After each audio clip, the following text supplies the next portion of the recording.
Жилийн шний 15 болж за энэ өдөр гарын дахлага гэж Түмэн олныхаа буян гişиг дуудаж Зайран ах маань сайхан үйл дэлгэрүүлнэ гэж ярьж байсан. За жил болгон үдээд бас хийдэг. За энэ жил хийх гэжсэн боловч зам аргуу маш одоо их цастай машин дээр явах боломжгүй байгаа учраас энэ жил жоохон хойшлуулад хий гэж Зайран ах маань альдж байна. Сайн хүрээд ирсэн. Өвдөцөө буулгах гэж үйл айлдах гээд ингээд суулгаж байна. Энэ жил одоо ойрын хэдэн жил болоогүй их цастай байна. Манай хараагаад уртлаа цасан тарагдсан байж шүү дээ. Хараагаад мань энэ аваад ингээд амар их хонгорлаа цас орцсон.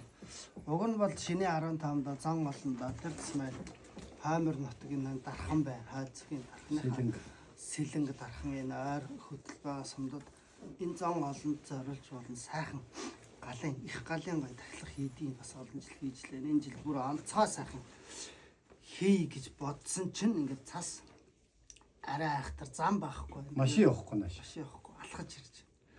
Тэгээ жоохон хойшлуулад хойшлуулж байгаад нэг өдөр харж байгаа цас байхгүй юу ханзрахаар нь хойшлуулж байгаа өдөр харж байгаа сайхан маш сайхан том их галын тахлах хийж өгнө. Тэгээ та бүхэн тэр үеэр хүрэлцэн ирээд уулзаад ариун сайхан галаас ирч инээр хүч чадал энэ жилийнхаа хямар сүлд зориг ирч хүчтэй юу л байдیں۔ Аян зам ажил үйлсээ сайхан тэгшдгээд энэ өвдөөцийн өв соёл ариун сайхан гал гэдэг ямар их сайхан учиртай мөнх хөхтөн гэртээ холбогдож хүртэл энэ сайхан зам үйлийг хийж ирсэн өвдөөц минь тэгэхээр өөр тэнгэрийн хүмүүн гэдэг бас өөр энэ бүгдийг шүтээд мэдрээд ирсэн эзэн Чингис хаан маань их дэлхийг эзэгэн явахдаа ямар их сүр хүчж яваатай энэ их соёлыг энэ их түүхийг энэ агуу их зүйлийг бидэнд үлдээсэн бэ гэдэг юм энэ цаг мөр энэ морин жилээс энэ цаг дороос бас эхэлж байгаа хаа гэж би бас бодож байгаа.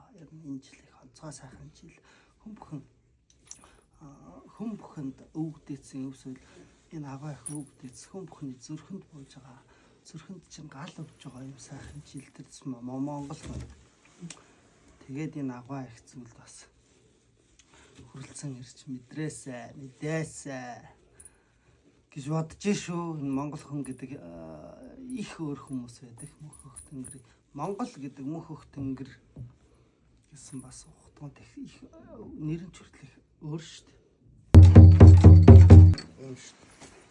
Ер нь бол хаймартай өвдөөцийн зургийг өвдөөцийн шүтэнийг өвдөөцийн хөргийг залах цаг ирсэн. Түүнээс аль харийн нутгийн бурхан бол залах цаг биш болсон.